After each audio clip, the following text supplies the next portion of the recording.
Ciao a tutti!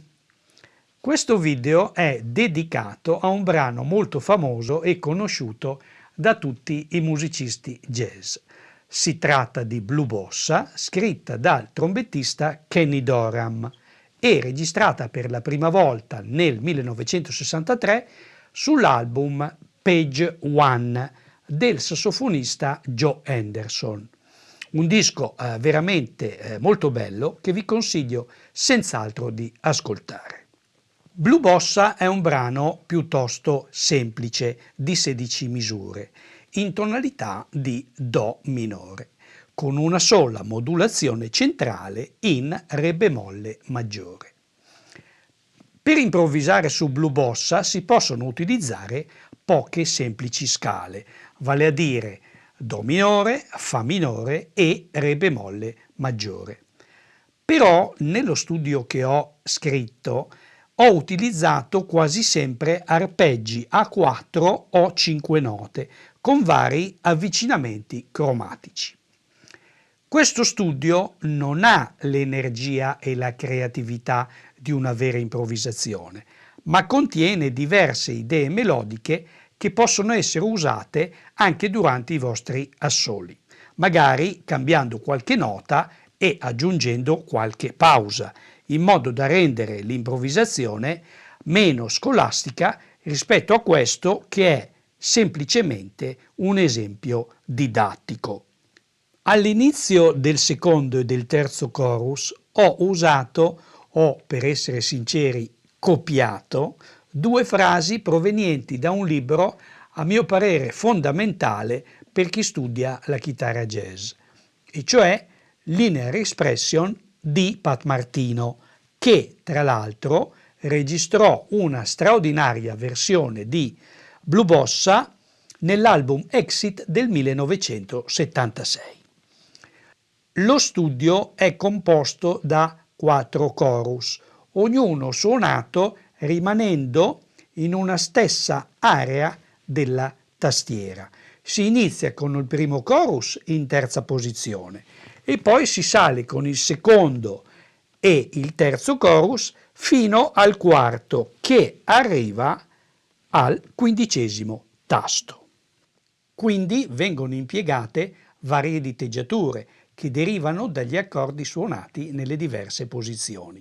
Infatti, come ho già spiegato nello studio su Setting Doll, consiglio a chi inizia ad improvvisare con la chitarra di abbinare ogni frase a note singole a un accordo suonato nella stessa posizione. Ad esempio, il primo chorus è composto da idee melodiche che derivano da alcuni accordi nella medesima posizione: Do minore settima e la relativa frase, Fa minore settima e la relativa frase, su Re minore settima bemolle quinta, su Sol settima, su questa battuta in Do minore una frase di avvicinamento al Mi bemolle minore settima. Questa frase è basata su un arpeggio diminuito. Poi abbiamo il Mi bemolle minore settima, La bemolle 7 diesis quinta e il Re bemolle settima maggiore, e suono in questo caso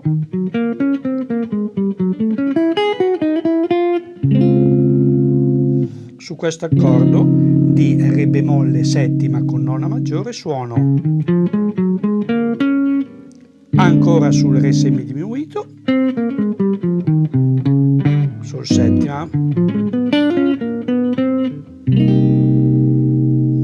quindi tutte frasi a note singole abbinate a degli accordi nella medesima posizione. Capire quali accordi sono utilizzati negli altri 3 chorus è piuttosto facile e credo sia inutile elencarli tutti in dettaglio. Quello che invece voglio approfondire è un aspetto dell'improvvisazione che è piuttosto interessante. Sempre nel video dedicato a Setting Doll suggerivo di suonare arpeggi estranei alla tonalità, per creare tensione sugli accordi di dominante.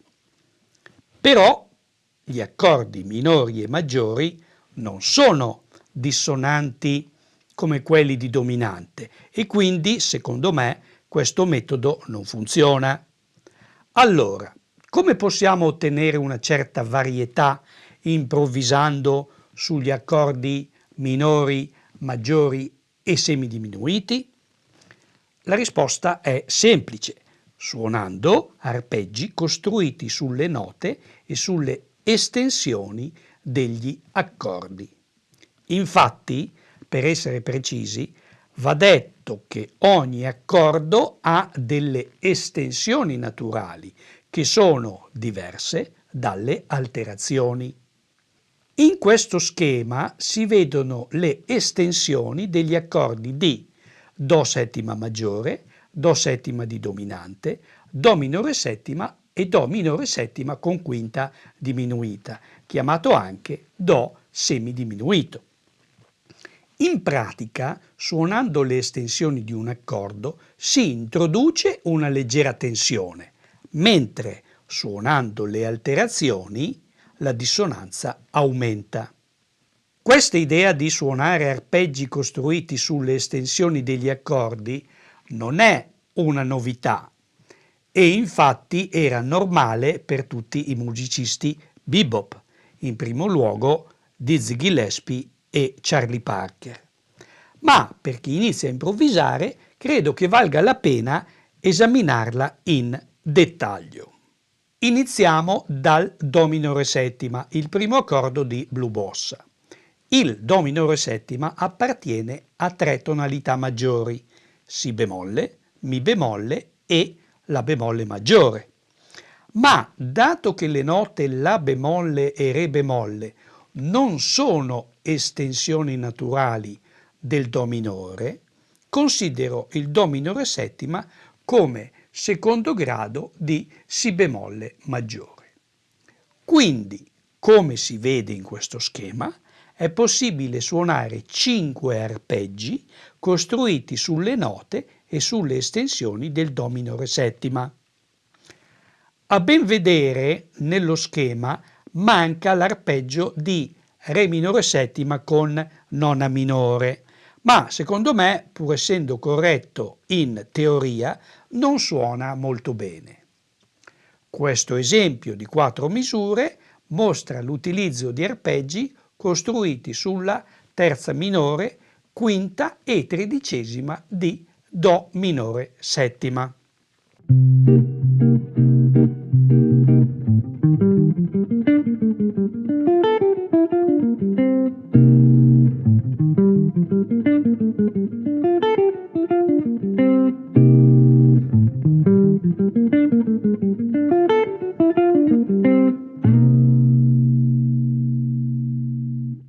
Per precisione va detto che l'accordo di Do minore settima appartiene anche alla scala minore armonica di Sol e alla scala minore melodica di Si bemolle, ma per adesso, suonando sul Do minore settima, limitiamoci agli arpeggi derivati dal Si bemolle maggiore.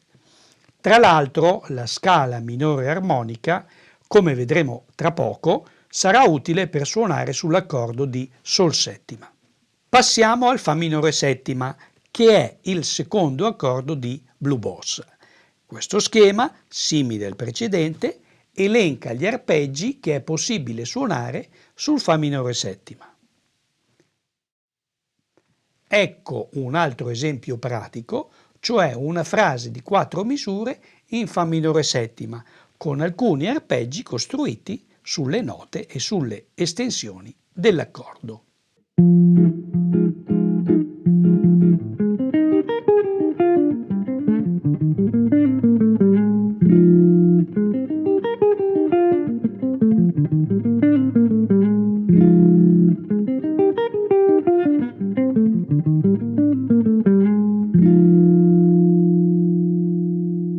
Il terzo accordo di Blue Bossa è il Re minore settima bemolle quinta.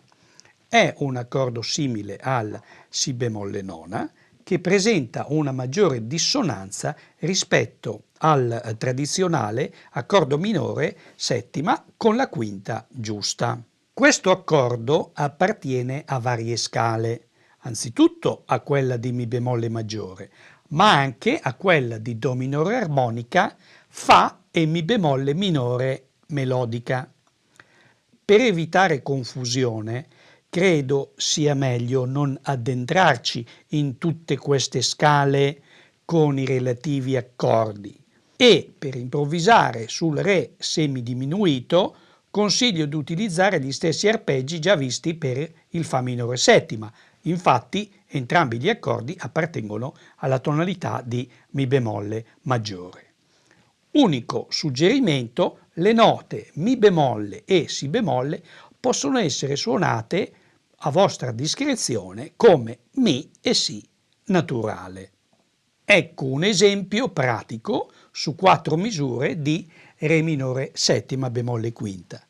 Da notare che la stessa frase è efficace anche sulle prime 4 misure di un blues in Si bemolle.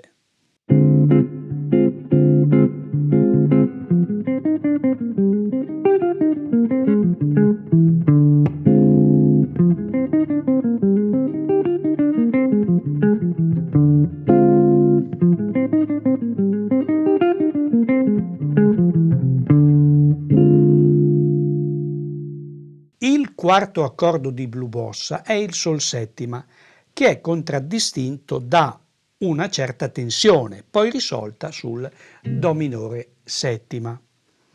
In corrispondenza dell'accordo di settima di dominante è possibile suonare tante scale e altrettanti arpeggi di vario tipo, ma considerato che Blue Bossa è in Do minore, sul Sol settima possiamo suonare gli arpeggi derivati dalla scala di Mi bemolle maggiore, senza preoccuparsi tanto del Si bemolle, dato che la terza minore, suonata sull'accordo di dominante, è una delle caratteristiche tipiche del blues, che a sua volta è alla base di quasi tutto il jazz.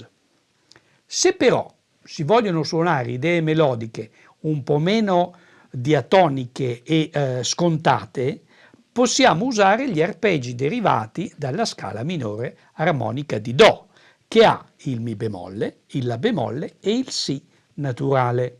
In questo schema vediamo 5 arpeggi derivati dalla scala minore armonica di Do, che possiamo suonare sul Sol settima.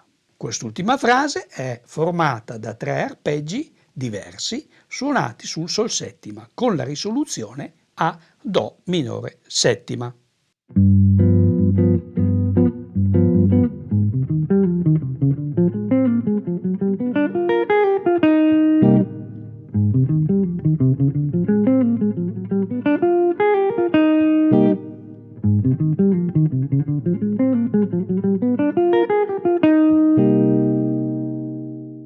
Per quello che riguarda la sezione di Blue Bossa in Re bemolle maggiore non entro nei dettagli perché credo che, guardando la trascrizione, sia facile capire quali arpeggi e scale è possibile suonare.